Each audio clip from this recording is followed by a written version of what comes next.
Leandro Carnal, 61 anos, historiador, professor brasileiro e escritor já bem conhecido aqui no Brasil, casado com o jovem Vitor Fadul, de 28 anos, em quem ele poderia ser até o avô. Leandro Carnal está propondo um curso para quem crê e para quem não crê na Bíblia, e eu quero deixar aqui um alerta, especialmente a você cristão que tem uma interpretação, uma leitura das Escrituras bem diferente daquilo que ele está propondo. Ele, inclusive, bem antigamente, ele deu uma palavrinha sobre o que ele pensa sobre a Bíblia. Veja comigo. Estou aqui porque o convite nasceu da Clarice no Rio da Amazônia, em pleno Rio Negro. Estávamos bebendo, acho que bebi bastante. E ela disse: você viria a um debate sobre a homem moral? Eu disse sim, esqueço que o dia chega. Então você já denota que já de muito tempo ele trata a Bíblia com uma perspectiva. Ali ele estaria para uma entrevista, para uma conversa, para fazer alguns comentários sobre aquilo que ele pensa sobre Bíblia, sobre espiritualidade, e já como natural de um ateu cético. Como rabino, como pensador, me tocam no ponto que são pessoas livres.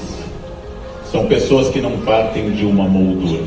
São pessoas que se apresentam diante do mundo com a sua vontade, seu senso crítico. E não são transgressores no sentido que nós começamos a falar aqui. Ele está batendo um papo com duas pessoas, um rabino e uma entrevistadora de perspectiva liberal. Ele está dizendo: olha, eu concordo com vocês, nós caminhamos na mesma direção porque nós entendemos que a Bíblia não pode ser lida dentro de um padrão, de um dogma, dentro de uma doutrina. Ele continua dizendo: eu conto em palestras que se não houvesse o pecado de Adão, a Bíblia terminaria no capítulo 2 do Gênesis.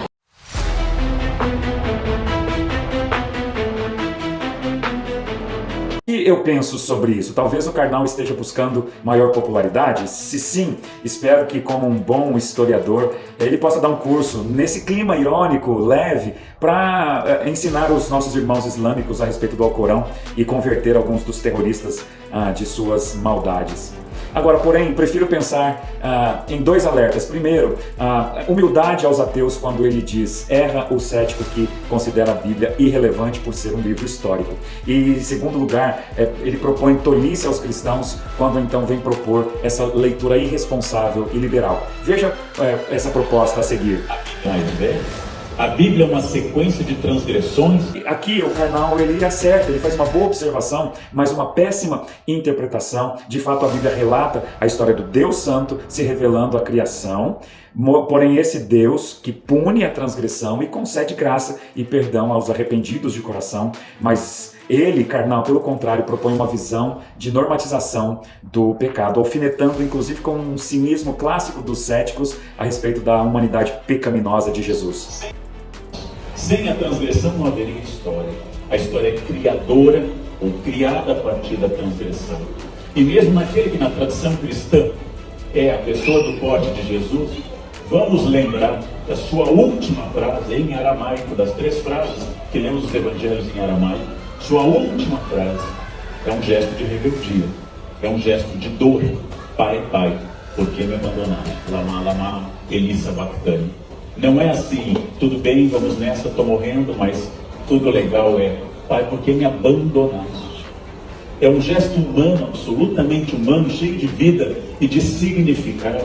Mostra a imperfeição humana.